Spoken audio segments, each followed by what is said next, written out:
So a couple weeks ago, I did a Speakdom, one of these videos, and I talked about confidence and how to get real confidence.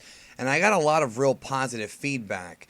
A lot of people were sending me messages throughout my social media, thanking me for what I said. And it really means a lot to me. Like, those things mean a lot more to me than just entertaining people with, nerdy content. I really want to help people. And I'm not, some kind of know-it-all.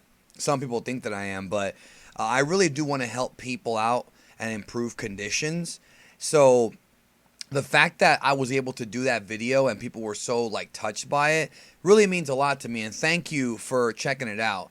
I wanted to do this one as a follow-up though, and I'm going to call this video How to Deal with Rejection or Accepting Rejection. I haven't really figured out the title yet. I'm just recording it right now and just going to ramble on here. But this one goes hand in hand with the last video about confidence, because let's say you build up the confidence to go ahead and ask the girl out, or you build up the confidence to ask for a raise, or you build up the confidence to ask your parents for something, I don't know, more money or whatever, a loan. It could be anything. And you get rejected. It's going to hurt. Now, a lot of this really is probably going to be used in the dating realm. I have a feeling a lot of you guys are going to take this video and apply it to the world of dating, which I think actually is a good idea. Because here's the reality about the world, about us as human beings. Nobody likes being rejected. And the first thing that you have to remember, the first thing you have to do mentally when you get rejected from anything is try to initially understand and understand that everybody is the same. In other words, the world, even though some folks get breaks from others, we're all human beings. We all bleed. We all sleep. We all fuck.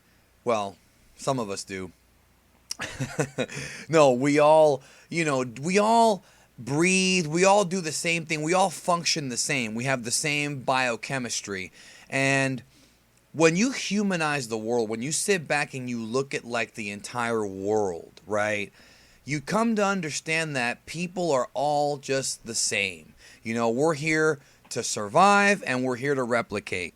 That's what we're here to do if you look at it from the scientific perspective. So the first thing that you want to understand is when the girl rejects you, right, understand that a lot of times it's not your fault.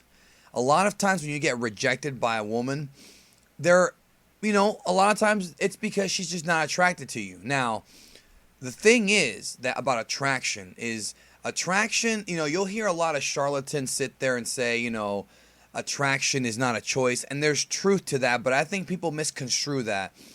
You're going to like what you like. So if you approach a girl that doesn't find you attractive, it's just, that's it. She doesn't find you physically attractive. Within the first 5 minutes, most women can look at you and say, would I be with this guy?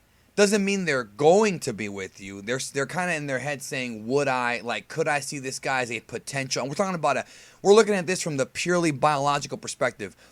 Would this guy be good for me to raise my young? And obviously, as you start to progress in the dating scene, you talk to her more, she will then make that decision as time goes by.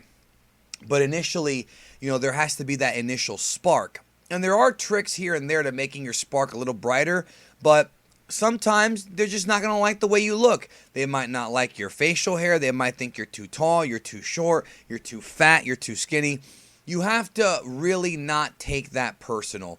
The thing about rejection that I've learned in life, is that rejection is really just the world, I guess, tickling your ego, fucking with your ego.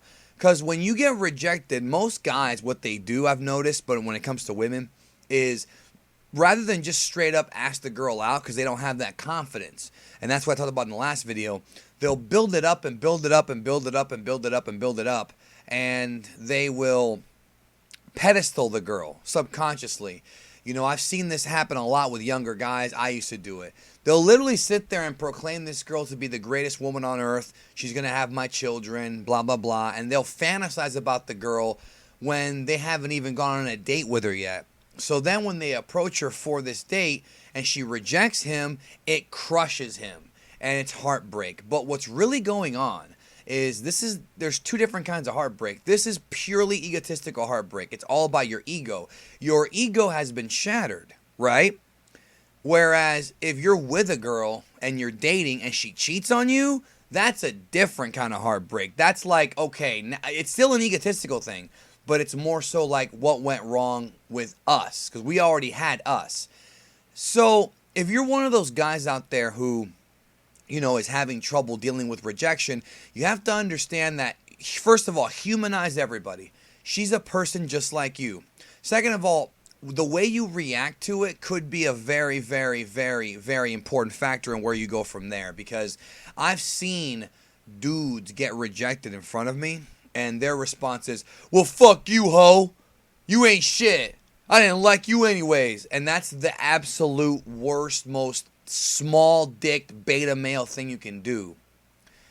When you get rejected, sometimes some women, especially the really, really pretty ones, or the ones that have it's not about looks, it's about confidence. The ones that are alpha females that really have like a lot of, self-worth and self-confidence, some of them will actually do it purposely to see how you react. It's called weeding out the dudes. Because you gotta understand, hot girls like who have confidence, they reject guys all the time, because they're hot. I mean, they get hit up the most.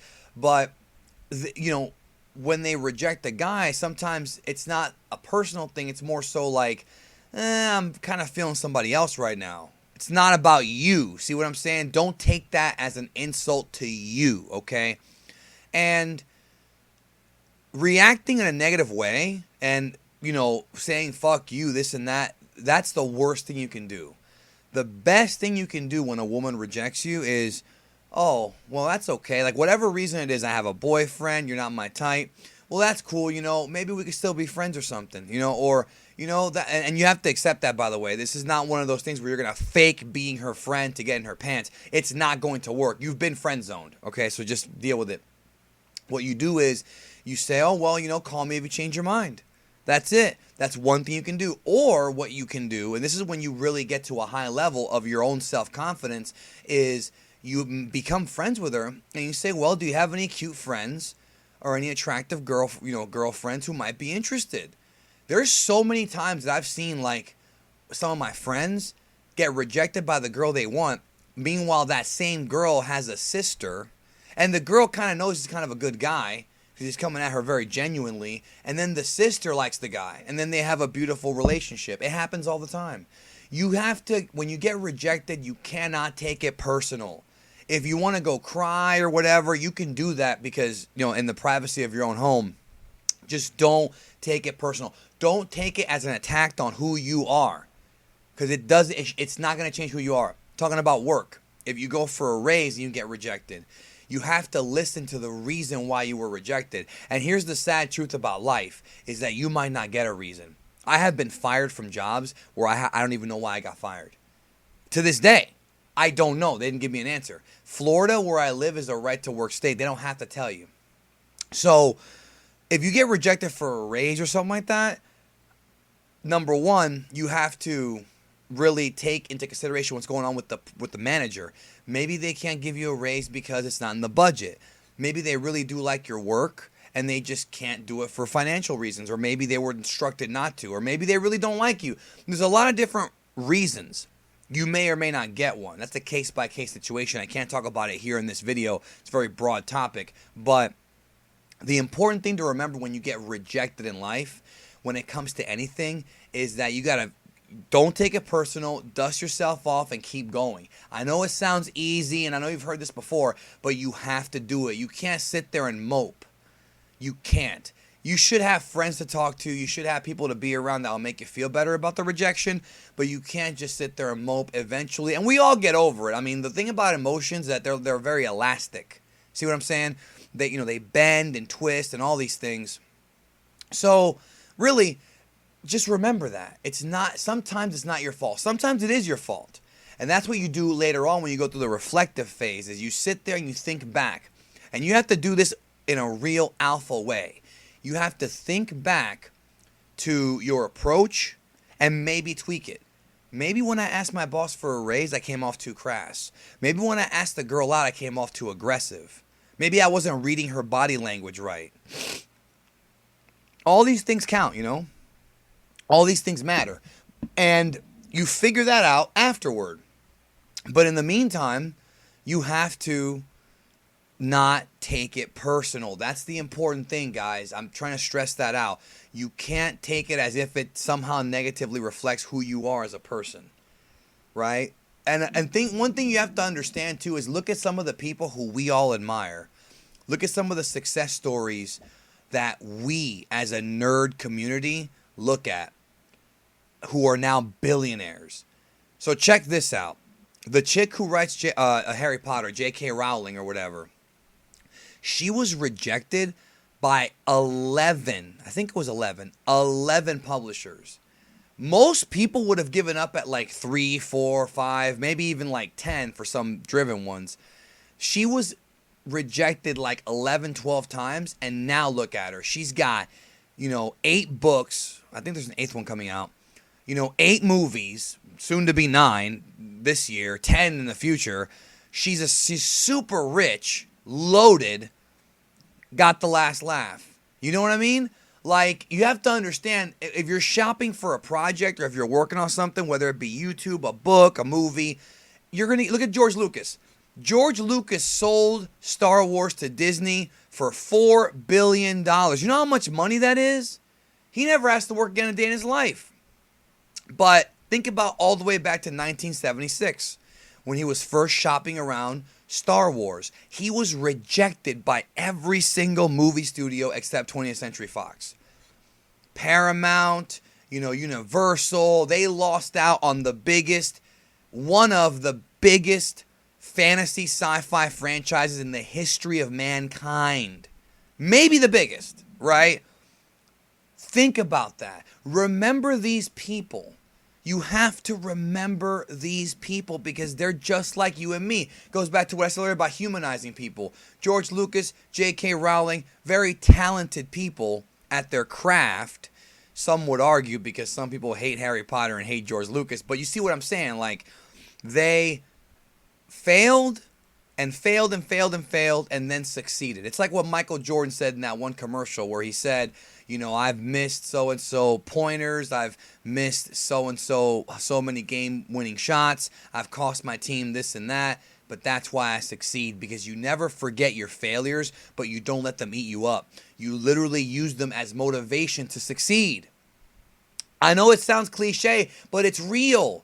Like, it's real. Like, it actually is real. It works. Just trust me on this one.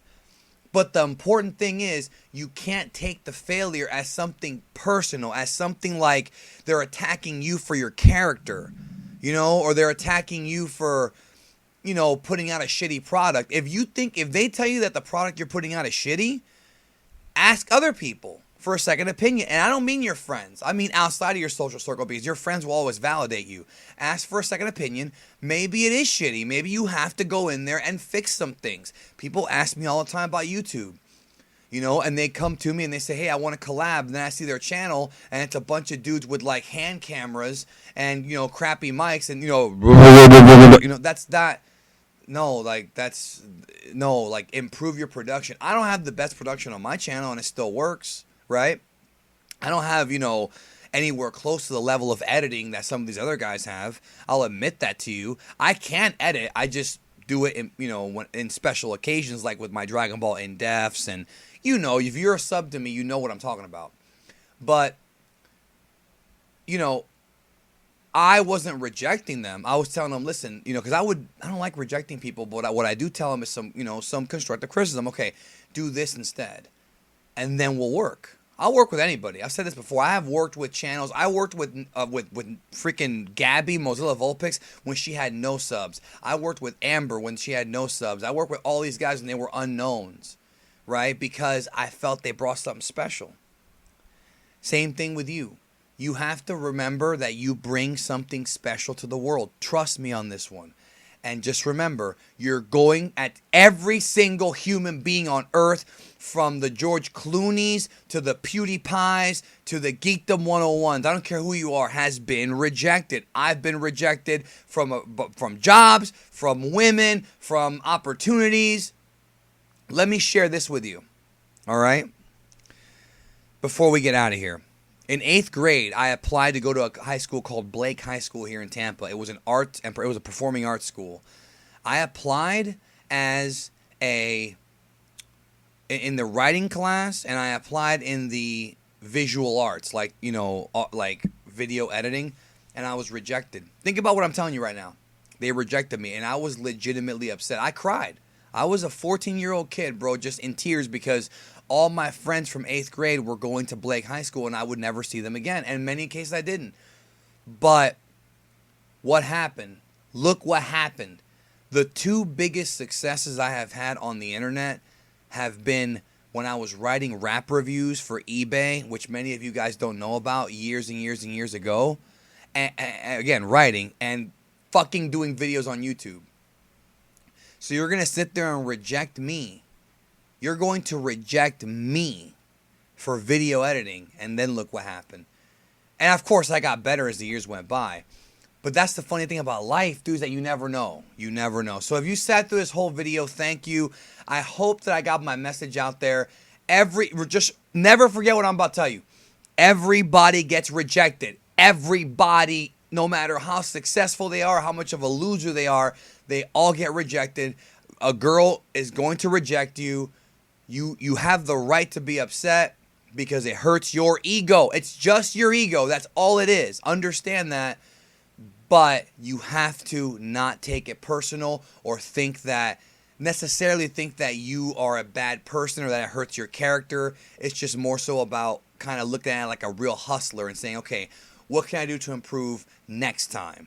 Because there will be a next time. Thank you for watching. Talk to y'all later.